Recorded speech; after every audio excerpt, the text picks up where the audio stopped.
ये पहाड़ देखें सामने, और इस पहाड़ में ये सामने भी घर हैं। अलबिंत ग्रुप के दीगर काबिल जिक्र मकबरों में डॉक्टर का मकबरा N44 शामिल है, जो डॉक्टर कालान इब्न वालान डॉक्टर और उसकी औलाद के लिए खुदी हुई है। ये जिसका टोम्ब है उसका बाकायदा यहाँ पे इंफॉर्मेशन दी हुई है किसके नाम पे। ये तख्ती जो आप सामने देख रहे हैं यहाँ पे, तो आप रैंक और शेंक जैसे भी कहें यहाँ पे देख रहे हैं, जो ये खाने बने हुए हैं कि ये एक किस्म का मुर्दा खाना था यहाँ पे, जो यहाँ पे इन्होंने बनाया हुआ था। और ये ऊपर से इन्होंने रोशनदान भी दिया हुआ है। रूम्स टाइप है यहाँ पे अंदर जो भी है, आप देखें, ये देखें। और यहाँ पे जो है इजिप्शियन टाइप एक औरत है, उसकी तस्वीर छपी हुई है। हम एक दूसरे पॉइंट पे पहुंच चुके हैं। अब यहाँ से उतरना है, बस खड़ी होगी यहाँ पे। ये बस हमारी यहाँ पे रुक चुकी है और हमें अब नीचे उतरना है। ये दरवाज़ा खुल चुका है हमारा। ये और जो घर है मेरे ख्याल में सामने वाले पहाड़ में, कुछ इस तरफ भी पहाड़ है, ये देख सकते हैं आप यहाँ पे। माशाल्लाह रब की कुदरत है।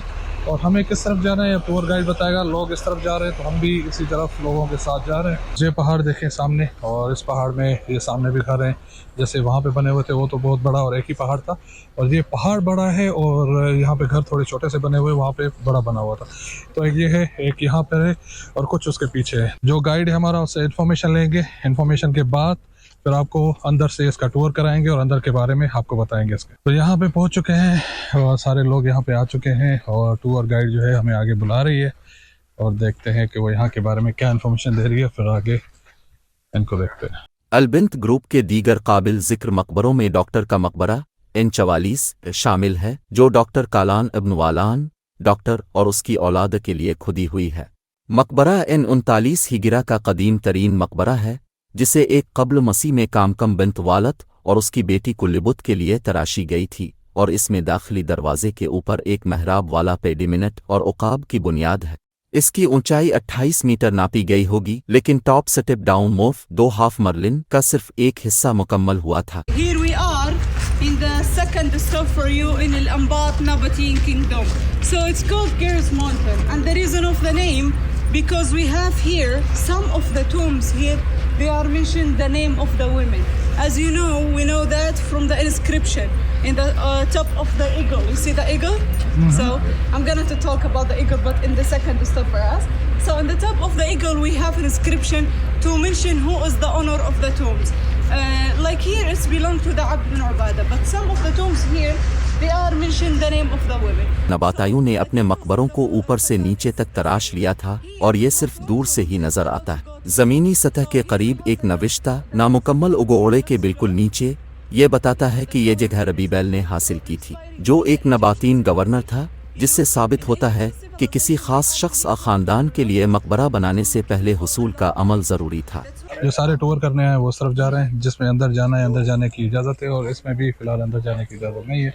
तो आप ये देख सकते हैं ऊपर जो है ये जिसका टोम्ब है उसका बाकायदा यहाँ पे इंफॉर्मेशन दी हुई है किसके नाम पे। ये तख्ती जो आप सामने देख रहे हैं यहाँ पे एक औरत के नाम से है, और यहाँ पे आप देख रहे हैं ये एक औरत का मुजस्मा यहाँ पे बना हुआ है, और बाज के नीचे जो है, जो पहले मैंने आपको दिखाया था वो और ये एक सेम है। और ये सारा जो है एक मिस्री सिविलाइजेशन के थ्रू, यानी उससे इंस्पायर होकर ये बनाया गया है, और बाकी जो सारी इंफॉर्मेशन है यहाँ पे इसके लिखी गई है। उस औरत का नाम भी यहाँ पे लिखा हुआ है।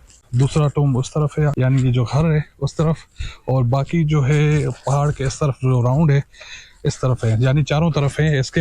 यानी हमें फिर यूं घूम के टूर लेना पड़ेगा, और फिलहाल जा रहे हैं आगे की तरफ। अगर मदीन साले की तहजीब ज़्यादा देर तक कायम रहती तो अलबिंत ग्रुप शहर के सबसे बड़े मकबरे पर फ़ख्र करता, जिसे मुनासिब तौर पर नामुकम्मल कब्र नंबर 46 का नाम दिया जाता है। सामने यहाँ पे भी इंफॉर्मेशन लिखी हुई है, और नीचे जो है वही बाज है ये रहा सामने, और इसके नीचे जिसके नाम पे बना हुआ है उसकी जो डिटेल है वो यहाँ पे उन्होंने दी हुई है। तो अब हम चलते हैं दूसरी तरफ, जहाँ पे हम अंदर जाएंगे ऐसे टूम के, और आपको भी दिखाते हैं चल के। जी भी बस एक टूम इस तरफ है जहाँ पे लोग अंदर भी जा रहे हैं, और मैं भी चल के देखता हूँ और आपको भी दिखाता हूँ। वही बाज है, वही ऊपर तख्ती लगी हुई है सामने, आप देख सकते हैं, और वही सारी सेटिंग और सिचुएशन दी हुई है यहाँ पे भी। और यहाँ पे जो है मेन चीज़ जो इनका निशान होता था वो ये रहा, ये सामने जो फूल दिया हुआ है। तो ये सामने अंदर का माहौल आप देख रहे हैं। ये प्रोटवाग्रा एक स्टाइल से तकरीबन मुमासिल है, सिवाय एक मामूली तफसील के। बड़े आधे मर्लिन के नीचे का इंट ब्लीचर चौड़ा है, जिसमें मिस्री तर्ज का कार्नाइस एक गैर सजा हुआ फरीज और एक आर्किट्र्यू शामिल है। फरीज प्रोटोआग्रा 2 में एक इजाफी खुसूसियत है, नक्श किए गए थे। और जैसे ही आप घूमते जाएंगे ये सारे टूम आपको यहाँ पे नज़र आते जाएंगे ऐसे, और इन्होंने यहाँ पे इनको नंबर दिए हुए हैं। ये है 43, ऐसे ही 39 यहाँ पे लिखा हुआ है, ऐसे ही इन्होंने नंबर दिए हुए हैं। और ये भी वैसे ही बाज़ जो सारी चीज़ें यहाँ पे लगी हुई। और दूसरी चीज़ें ये है, जब ये वाले टूम है इसमें आप देखेंगे ऊपर कि ये जो चीज़ें दी हुई है यहाँ पे, ये किस्म की खिड़कियाँ और रोशनदान के हिसाब से काम करती हैं, यानी इनसे हवा वगैरह जाती है और ऊपर से आप यहाँ से देख भी सकते हैं यहाँ पे। तो ये इनके रूम से या घर के जो भी चीज़ें। लेकिन यहाँ पे 37 पे आप देखेंगे ये नंबर लिखा हुआ है, यहाँ पे मुख्तलिफ डिज़ाइन यानी मुख्तलिफ चीज़ रखी हुई है। यहाँ पे ये रही कोई गाय या बकरी टाइप की चीज़ें हैं, और वही फूल है यहाँ पे। जो यहाँ वाला दिख रहा है मुझे शेर लग रहा है, और यहाँ वाला जो है वो गाय के हिसाब से। बाकी चलते हैं आगे। और ये रहा 35, ये आप देख सकते हैं। और तकरीबन सारी चीज़ें ये ऊपर देखेंगे आप वहाँ पे भी, तो सब में ये रोशनदान टाइप यहाँ पे दिया हुआ है। तो ये देखें कमरों में अंदर कमरे बने हुए हैं।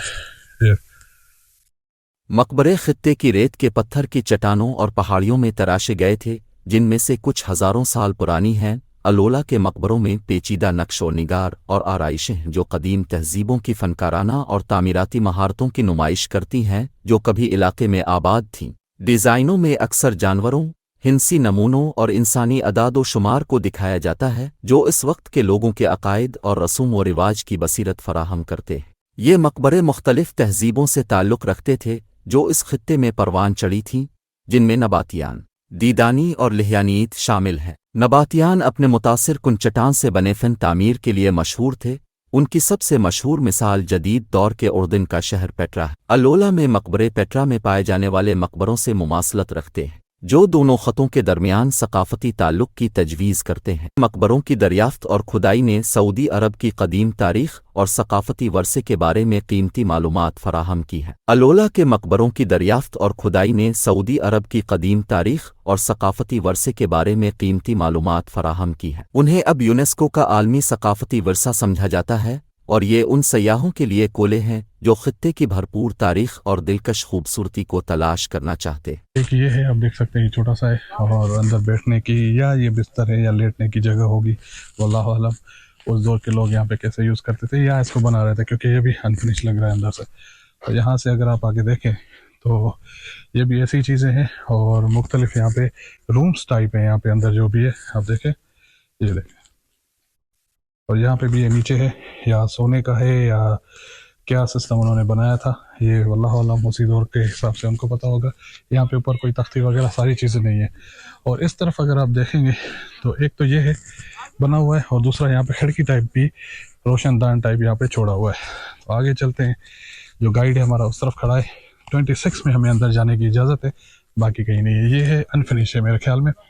और बाकी ये भी जो चीज़ें, और यहाँ पे जो है इजिप्शियन टाइप एक औरत है, उसकी आप यहाँ पे देख सकते हैं तस्वीर छपी हुई है, जो बाल और बाकी सारी चीज़ें आप देख रहे हैं इसकी, यहाँ से फील हो रहा है कि ये औरत है एक। तो ये किसी औरत का था। तो ये जो अनफिनिश है ये 30 नंबर है, और हमें चलना है आगे 26 नंबर पे। तो जी भी बस यहाँ पे लोगों का काफ़ी इंतज़ार किया कि बाहर निकले तो हम भी अंदर जाएं, लेकिन लोग निकलने का नाम नहीं रहे, तो अभी हमें भी अंदर जाना पड़ेगा। 26 नंबर है, हम इसमें अंदर जा रहे हैं। यहाँ पे जो ख़ास तौर पे वो अपनी बॉडीज़ रखते थे, तो आप ड्रिंक और शेक जैसे भी कहें, यहाँ पे देख रहे हैं जो ये खाने बने हुए हैं, तो यहाँ पे वो अपनी बॉडीज़ रखते थे। यहाँ पे आप देख रहे हैं तो बच्चों के लिए भी बनाया हुआ था, बड़ों के लिए भी बनाया हुआ था, और यहाँ पे भी वही चीज़ें। और यहाँ पे भी आप इस तरफ देखें तो तकरीबन वही है कि ये एक किस्म का मुर्दा खाना था यहाँ पे, जो यहाँ पे इन्होंने बनाया हुआ था। और ये ऊपर से इन्होंने रोशनदान भी दिया हुआ है ताकि हवा अंदर आ सके और बॉडी वगैरह जो है ख़राब ना हो सके। ये पता नहीं है कि वो कितने दिन रखते थे और रखने के बाद उनका क्या करते थे। तो ये तकरीबन इसलिए कि मैयत खाना भी इसको कहें, डेड बॉडी रूम भी कहें, उस हिसाब से कि यहाँ पे सारी डेड बॉडी रख रहे हैं। तो यहाँ पे ये लोग अंदर खड़े हुए हैं और जो भी डिस्कस कर रहे हैं यहाँ पे अपने हिसाब से कर रहे हैं। बाकी आप सामने देख रहे हैं ऊपर, और ये किस तरीके से इसको तराशा हुआ है, ये भी आपके सामने है सारी चीज़ें। तो यहाँ पे लोग तस्वीरें निकालने के लिए लगे हुए हैं, और हम निकलते हैं बाहर और दूसरे टूम को देखते हैं कि वहाँ पे क्या चीज़ें हैं। चारों तरफ ये टूम बने हुए हैं, तो इस तरफ भी यही चीज़ें हैं सामने। यहाँ से टूर ख़त्म हो चुका है, और अब इस वक्त जा रहे हैं बस की तरफ जो सामने खड़ी है। और इस पहाड़ का पूरा आपको टूर दिखाया और यहाँ के बारे में इंफॉर्मेशन भी बताई। इसके सामने आप पहाड़ देखें यहाँ पे माशाल्लाह। ये जी आयत चढ़ रही है बस में और हम भी चढ़ चुके हैं माशाल्लाह। तो जी भाई